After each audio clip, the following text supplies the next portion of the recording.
Hello everyone, स्वागत है आप सबका अपने यूट्यूब चैनल वीजी एजुकेशन में। कैसे हैं आप सब? आई होप बहुत मस्त होंगे, स्वस्थ होंगे और अपनी तैयारी को निरंतर जारी कर रखा होगा। बात चल रही थी आरपीएससी फर्स्ट ग्रेड, जिसकी मैंने मनोविज्ञान की क्लासेस स्टार्ट कर रखी है। फ्री ऑफ कॉस्ट पूरा कोर्स मेरे साथ आप तैयार रहिएगा। डे बाय डे मेरा एक के बाद एक वीडियो आता रहता है। ठीक है, तो बात करने से पहले वही एक मोटिवेशन मोटिवेशन क्या है आज का? जहां हो वहां से शुरुआत करो, अभी भी वक्त है, वक्त ना बेकार करो। जहां हो वहां से शुरुआत करो, अभी भी वक्त है, वक्त ना बेकार करो। आप बच्चे आज जहां भी है अपने दिनों को काउंट करना भूल जाओ। आप बस शुरुआत करके देखो और आप खुद कहोगे कि आज मैंने 2 वीडियो देखी, आज मैंने 4 देखी, आज मैंने 6 देखी। डे बाय डे आपका जो स्टेमिना है वो बिल्डअप होता जाएगा। यदि आप किसी चीज की तैयारी करना चाहते हो तो सबसे पहले इग्नोर करना सीखो। आपके घर में जो कुछ हो रहा है उसको पहले इग्नोर कीजिए, उसके बाद आप देखिए आप धीरे धीरे धीरे धीरे अपनी तैयारी पे आगे चलते जाएंगे। किसी भी तैयारी को करने के लिए सबसे पहले क्या किस चीज की जरूरत है, किस चीज की? डिटर्मिनेशन की, कि भाई आपको यही तैयारी करनी है। उसके बाद किस चीज की जरूरत है? कि कंसिस्टेंसी। और थर्ड, नॉलेज। जो नॉलेज आपको चाहिए उस पेपर के लिए उसको करते जाइए। क्लियर? और एक और बात बच्चे की तैयारी केवल हमें पॉइंट टू पॉइंट करनी चाहिए। हमें यहाँ पे कोई पीएचडी नहीं करनी है, हमें कोई रिसर्च नहीं करना है। तो आपको उतनी तैयारी करनी है जितनी आपको जरूरत है। लास्ट ईयर के या प्रीवियस ईयर के क्वेश्चंस आपको जरूर देखने हैं और उनके अनुसार ही आपको तैयारी करनी है। क्लियर? तो अगर मैं आज बात करूं तो आज मैं बहुत बहुत खुश हूं। अब आप कहोगे कि मैम आप क्यों खुश हो? क्योंकि मुझे मेरे एक स्टूडेंट ने मुझे एक इतना अच्छा कमेंट लिखा है कि मैम आप बहुत अच्छी वीडियो बनाते हो और मैं आपकी वीडियो जरूर देखूंगी। आप डेली वीडियो अपलोड कीजिए, मैं आपकी वीडियो जरूर देखूंगी। तो आपके एक कमेंट ने मुझे इतना अच्छा मोटिवेशन दिया, मुझे इतनी अच्छी खुशी दी है कि मेरा मन करता है कि हाँ मैं और बच्चों को अच्छे से पढ़ाऊं। ठीक है, तो चलते हैं अब आज की वीडियो बिना टाइम को वेस्ट किए हुए। कल जो मेरी लास्ट वीडियो थी वो मैंने पढ़ाई थी अनुकूलित अनुक्रिया सिद्धांत, जिसमें वो क्या है, उसके कौन कौन से मुख्य शब्दावली है, उन सब पे हमने जोर दिया था। वो वीडियो थोड़ा बड़ा हो जाता है, इसलिए मैं उसका जो आगे का पार्ट है वो आज की वीडियो में बताना चाहूंगी। आज क्या करेंगे हम? अनुकूलित अनुक्रिया सिद्धांत के शैक्षिक महत्व। देखो बच्चे, शैक्षिक महत्व हमें रटना नहीं होता, हमें पता है क्या उसमें से निकालना होता है कि वो शैक्षिक महत्व आखिर किस चीज के लिए है। ये जो सिद्धांत है वो किस पे बना हुआ है, तो हमें जो उसके वर्ड्स हैं उसको पकड़ करना होता है, क्योंकि वर्ड से ही हमारे पास क्वेश्चंस आते हैं। क्लियर बात? तो देखो शैक्षिक महत्व, यहाँ पर जो आपने ध्यान देना है वो ध्यान देना है, सबसे मोस्ट इंपॉर्टेंट है पुनरावृत्ति। ठीक है, और जो आपके पास थॉर्नडाइक का जो मैंने नियम बोला था उसमें हमको जो वर्ड ध्यान देना है वो है अभ्यास। उसमें जो वर्ड बोला है उसमें मैंने बोला है अभ्यास। आज की वीडियो को देखने से पहले आपको इससे पहले वाली वीडियो जरूर देखनी है, इसका भाग 1 जरूर देखना है, तभी आपको आज की वीडियो मेरी समझ में आएगी। तो अनुकूलित अनुक्रिया सिद्धांत में क्या था कि पुनरावृत्ति होती है। इस सिद्धांत के अनुसार शैक्षिक महत्व क्या है, आज हम इसकी शैक्षिक महत्व देखते हैं कि भाई शिक्षार्थियों के लिए इसका क्या महत्व है, इस सिद्धांत की क्या उपयोगिता है। इस सिद्धांत के अनुसार प्राणी तभी सीखता है जब वो सतर्क होता है, क्रियाशील होता है। बिल्कुल जी, सतर्क होता है। सतर्क जैसे कुत्ता सतर्क था कि हाँ भैया घंटी बजी भोजन आएगा, घंटी बजी भोजन आएगा। वो निष्क्रिय होकर बैठा हुआ है, उसको कुछ मतलब ही नहीं है। बजने दो, घंटी आ जाएगा, भोजन देख लेंगे भाई। उसको सतर्क होना है कि हाँ जी घंटी बजी रही है, भोजन आ रहा है। तो वो एक्टिव होकर अगर वो काम करेगा, क्रियाशील होकर काम करेगा, तो तभी प्राणी सीख पाता है। ये तो आपको भी पता है कि आज आप एक्टिव हो तभी आप सीख पाओगे। तो क्वेश्चन यहाँ होता है कि सतर्क कौन है? कुत्ता है। और कुत्ता किस नियम पे है? अनुकूलित अनुक्रिया सिद्धांत। क्रियाशील होना बहुत जरूरी है। यह सिद्धांत किस पे? पुनरावृत्ति पर बल देता है। यह सिद्धांत रिपीटेशन पे बल देता है कि बार बार उसी क्रिया को बार बार करते रहोगे, बार बार करते रहोगे तो वो चीज बनती चली जाएगी। पुनरावृत्ति के आधार पर अनुबंधन स्थापित करने पर बल देता है। पुनरावृत्ति के आधार पर तो अनुबंधन स्थापित होता है। घंटी बजी भोजन आया, घंटी बजी भोजन आया, घंटी बजी भोजन आया, घंटी बजी भोजन आया। तो इसका मतलब उसके माइंड में सेट हो गया कि घंटी बजेगी भोजन आएगा। तो यहाँ यहाँ पर घंटी और भोजन के बीच में क्या स्थापित हो गया? एक अनुबंधन स्थापित हो गया। क्लियर? श्रव्य दृश्य सामग्री का भी शिक्षण में उपयोग इसी सिद्धांत पर आधारित है। श्रव्य दृश्य सामग्री का प्रयोग कि पहले इंसान सुनता है फिर देखता है, जैसे घंटी बजी, सुनना, फिर उसने देखा कि सामने भोजन, तो पहले क्या हुआ, पहले श्रव्य उसने सुना, फिर उसके बाद देखा, सामग्री का शिक्षण में उपयोग भी इसी सिद्धांत पर आधारित है। तो ये भी क्वेश्चन होता है कि श्रव्य दृश्य सामग्री का प्रयोग किस सिद्धांत पर आधारित है, अनुकूलित अनुक्रिया सिद्धांत पर। यह सिद्धांत भाषाओं को सीखने और सिखाने के लिए उपयोगी है। बिल्कुल, भाषाएं आप भाषाएं सीखते हैं तो उसको बार बार पुनरावृत्ति करते हो, बार बार रिपीटेशन करते हो, बार बार पुनरावृत्ति करते हो, तभी तो आप किसी भाषा को सीख पाते हो। आदत का निर्माण इसी सिद्धांत पर आधारित है। बिल्कुल, आदत का जो निर्माण है वो इसी, आज आपने क्या किया, आज आपने एक आदत बना ली कि आज मुझे सुबह उठ के चाय पीनी है, या आपने एक आदत बना ली बच्चे कि भाई मुझे तो आज 1 घंटा पढ़ना है, फिर आप कल 1 घंटा पढ़ना, फिर आप परसों 1 घंटा पढ़ना, फिर पढ़ ले, आप देखना आपको एक हैबिट पड़ जाएगी कि भैया मैं तो जब तक पढ़ूंगा नहीं ना मुझे तो नींद नहीं आनी है। तो वो आदत का जो आपने निर्माण किया है, हैबिट का जो आपने निर्माण किया है, वो किस वजह से हुआ है, पुनरावृत्ति। और एक काम आप ये करना, आज आप पढ़े, 7 दिन भूल जाना, पढ़ाई वढ़ाई भी कोई चीज़ होती है, 7 दिन बाद फिर बुक उठा लेना, फिर 1 महीने बाद बुक उठा लेना, क्या आपको कोई हैबिट पड़ेगी, नहीं। तो आदत का निर्माण किससे होता है, पुनरावृत्ति से। क्लियर। तो हर चीज में आप देखना रिपीटेशन ही आ रही है आपके पास, पुनरावृत्ति ही आ रही है। इस सिद्धांत से भय संबंधी मानसिक रोगों को दूर किया जा सकता है। बिल्कुल, एक बच्चा कहीं जा रहा है, उसमें किसी चीज का डर है, तो बार बार उसको बताओ कि वहां जाने से कुछ नहीं हो रहा, वहां जाने से कुछ नहीं हो रहा, तो जो उसके भय संबंधी जो मानसिक रोग है वो भी दूर हो सकते हैं। इस सिद्धांत के अनुसार बच्चों में कभी कभी ऐसे शब्दों को पुनरावृत्ति करें ना करें जो आगे चलकर कुंठाओं को बदल जाते हैं। बच्चों में प्रेम और घृणा का विकास भी इसी से होता है। क्यों होता है, सुनो। आपने कोई काम किया, अच्छे से नहीं हुआ, माँ बाप ने कह दिया गधा है।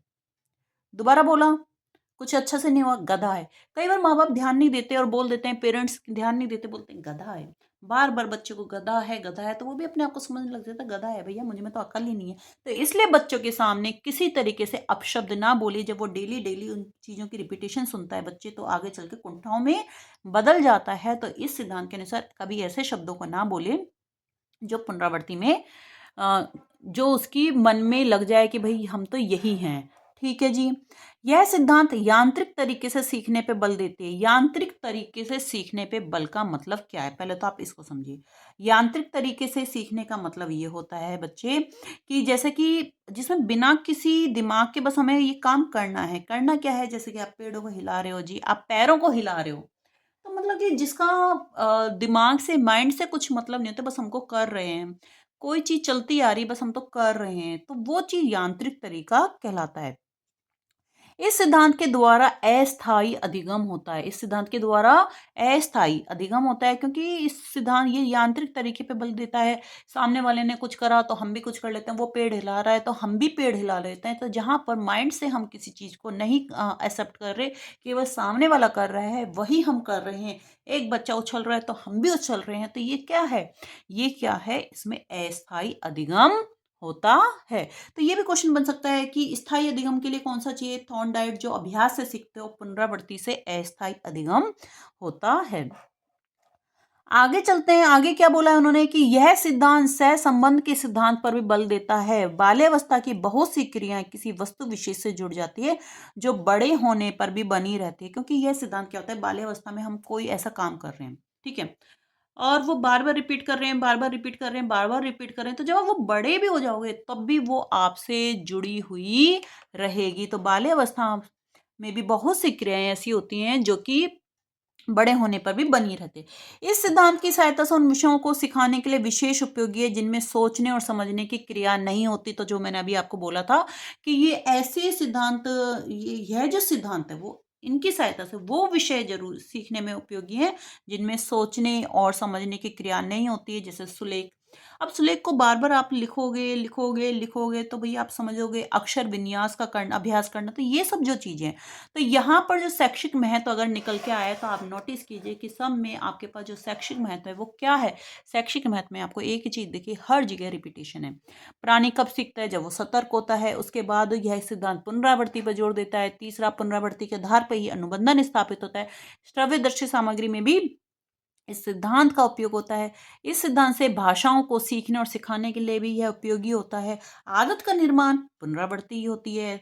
यह भय संबंधी मानसिक रोगों को दूर किया जा सकता है। बालकों को कभी भी ऐसे शब्दों की पुनरावृत्ति ना कीजिए जो कुंठाओं में बदल सके। यह सिद्धांत यांत्रिक तरीके से बल पर भी जोर देता है।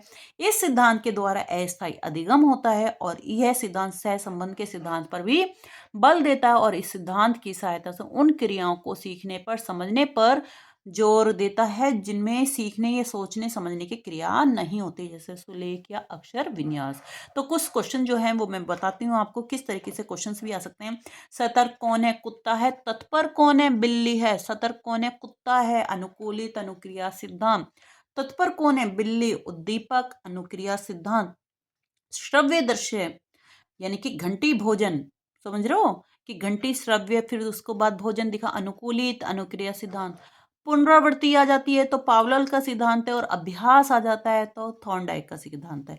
पुनरावृत्ति आती है तो पावलव और अभ्यास थॉर्नडाइक। अभ्यास से सीखना स्थायी होता है जबकि पुनरावृत्ति में सीखना अस्थायी होता है।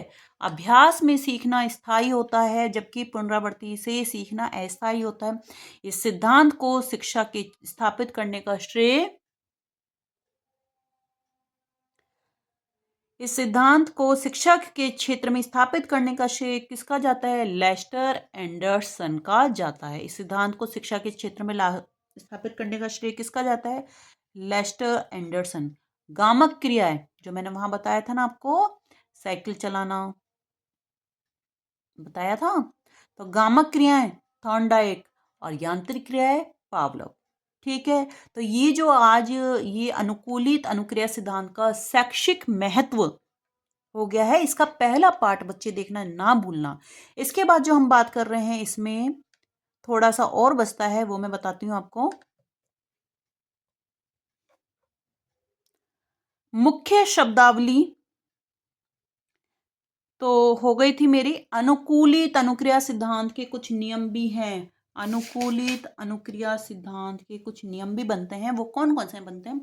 पहला नियम बनता है समय नियम यानी कि सन्निधता का नियम। बिल्कुल जी, प्रिंसिपल ऑफ टाइम या प्रिंसिपल ऑफ कंटिन्यूटी। इस सिद्धांत के अनुसार सीखने में उत्तेजकों के मध्य समय का अंतराल एक महत्वपूर्ण कारक होता है।